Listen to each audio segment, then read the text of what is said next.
Live from Fargo and serving you on TV, online, and on the go. This is Valley News Live at 5. We have new information tonight on an incredible story out of Underwood, Minnesota. Coaches, players, and teachers all rushing to the scene of a condo fire southeast of Otter Tail last night. Good evening and thanks for joining us. Now, the complex is called the Boardwalk at Balmoral, and it was engulfed in flames when first responders arrived, with winds fanning the massive blaze. The Underwood golf team was just finishing up practice nearby when they spotted the smoke and flames, and they took off running to help people inside. They banged on doors and windows, yelling for people to get out, and they even carried a woman out who couldn't walk. Not so much proud as just glad we were there. I mean, because getting to the condos farther away from where the fire started, these people had no idea what was going on.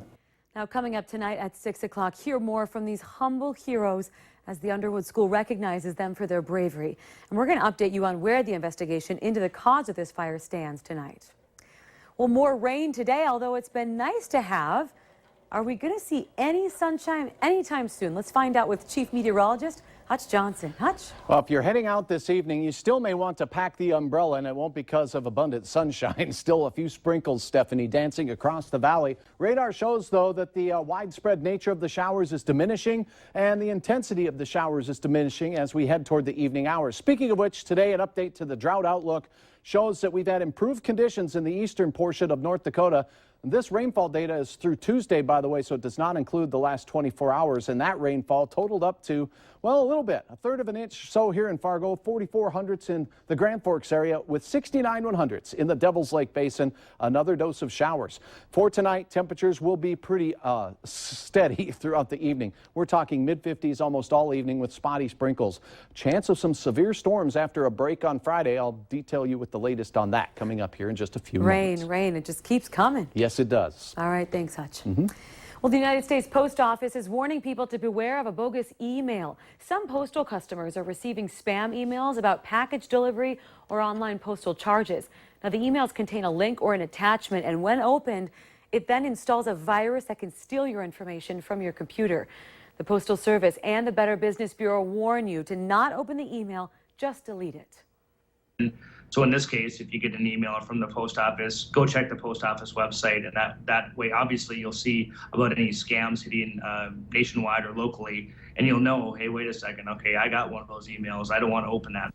If you have any questions, you can call USPS or the BBB. We have their contact information on valleynewslive.com. Just search for this story.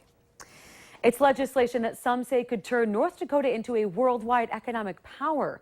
North Dakota senators are working to ban legislation that was put in place during America's 1970s gas shortages. It prohibits North Dakota and the other lower 48 states from exporting oil. Senators Heidkamp and Hoeven are sponsoring this bill. The senators say that it would lower prices at the pump and stimulate the oil industry. Oil experts say it could make North Dakota a player in the world oil market. Would you rather rely on OPEC nations for your oil, or would you rather rely on the United States, who's a stable, friendly ally? I think it's a game changer in the terms of world politics and really the domineering force around being an energy leader versus an energy taker. If you'd like more information about this legislation, we have it online. Head to valleynewslive.com and then click on this story. Well, there is a new app in town, and our very own Mayor Tim Mahoney got a ride. It's called Uber, and it's a new way for Fargo residents to get around town. It's a rideshare app that connects riders and drivers, and it's available right now in more than 300 cities all around the world. You've probably used it. Just like taxi companies, drivers will have to go through a background check before they can begin picking up passengers. A local 25-year-old's trying to empower people living with autism, parents and teachers, by using his own diagnosis. The message is simple. College is actually possible. Autism doesn't define you. Valley News Team's Nicole Johnson has the story. This is obviously the school picture. I put my mind to something, can do something anybody else can do. This is Zach Zaborny. He's living and working in Fargo, but traveling the world, sharing his story. People have said, oh, well, maybe you shouldn't do this or maybe you shouldn't do that. And I have to go and say, well, no, I can do this. I'm going to do this just to show you I can do it. He was diagnosed with Asperger's when he was 8. Sometimes social difficulties can persist. I know that when I was in school growing up, I had problems with understanding certain social interactions. Sarcasm has always been a problem. I can't pick up on it very well. Despite some people telling him what he can and can't do, he graduated from college and holds multiple jobs. I was mainstream educated from my elementary, middle, and high school years.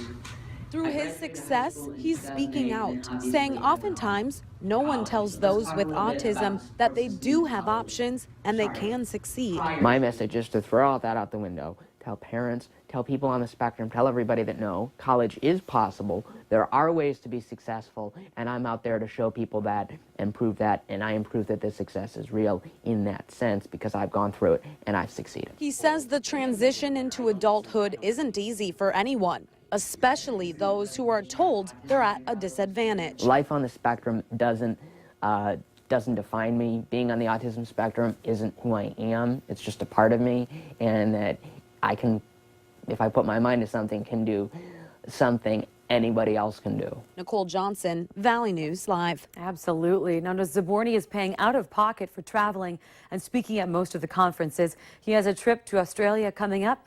If you'd like to donate to his campaign or you want to learn about opportunities for people with autism, log on to our website, valleynewslive.com, and click on the hot button. And Valley News Live is partnering with Sanford to look out for your heart health and show you what happens during a cardiac catastrophe. You'll get a first-hand look at what it's like to have a heart attack, and we'll take you through the experience from the ambulance ride through treatment in a state-of-the-art cath lab. That's coming up tonight on Valley News Live 10 at 10. You will likely be hearing this message a lot over the next couple of weeks. Buckle up. We're headed for the first holiday weekend of the summer, and law enforcement all across our nation are gearing up for some increased traffic. In Clay County and across Minnesota, representatives of public safety groups are detailing their plans for the Buckle Up campaign. One of the more personal stories came from a Moorhead police officer. Nick Linen became emotional when he talked about how he lost control of his car and went into the ditch. But thankfully, he was buckled up. I was able to get out of the vehicle, went to a nearby farmstead and sought some help. Less than 5 minutes, got back to the vehicle, and the vehicle was fully engulfed in flames. The vehicle was a total loss. Unfortunately, the only thing I had was an injury to my collarbone from the seatbelt. That did keep me conscious, able to get out of the vehicle, and fortunately I'm here now. In Minnesota, not wearing your seatbelt is a primary offense, so that means they can pull you over simply for not wearing it. If you're caught, the fine is $25, but with fees, it can reach $100. A reminder, if you're looking to add your stamp on Moorhead Sidewalk starting this summer, work's going to start for a big sidewalk replacement project there. Moorhead residents are encouraged to submit original works, including art and poems, which can be imprinted on sidewalks all throughout the city. The deadline to submit your art is tomorrow at 4 p.m. If you'd like to contribute, we have the information on valleynewslive.com. Just search for this story. The season of lakes and pools is just around the corner, but are your kids' swimming skills actually ready for summer? The MSUM swim and dive team is hosting new summer camps and lessons for kids and adults. Beginners will start by getting adjusted to the water, then learning basic skills. Instructors say they have the training to help all ages become stronger swimmers and, more importantly, safer in the water. Oh, I think that we have the best swimming lesson program in town. We have very small class sizes. We have instructors that are highly trained, and they're enthusiastic about what they do. But if they see it as a fun activity and something that they want to do, then yeah, they're going to be a lot more confident and they're going to be safer in the water. Swim instructors say that not leaving kids alone is the #1 safety rule around water. To get your kids registered, we have a link to the Swim Schools page. It's on valleynewslive.com. Click on the hot button. And coming up in about 15 minutes in tonight's Healthier Me, a reminder from public health officials about a nasty bug that can be transmitted in water. We'll tell you what it is coming up. Still ahead tonight, new labels on beef will be hitting store shelves. We'll tell you why they could save you from a health hazard. Rain appears to be going away, but a chance for some thunder and lightning this weekend. All the details in your hour-by-hour forecast are next.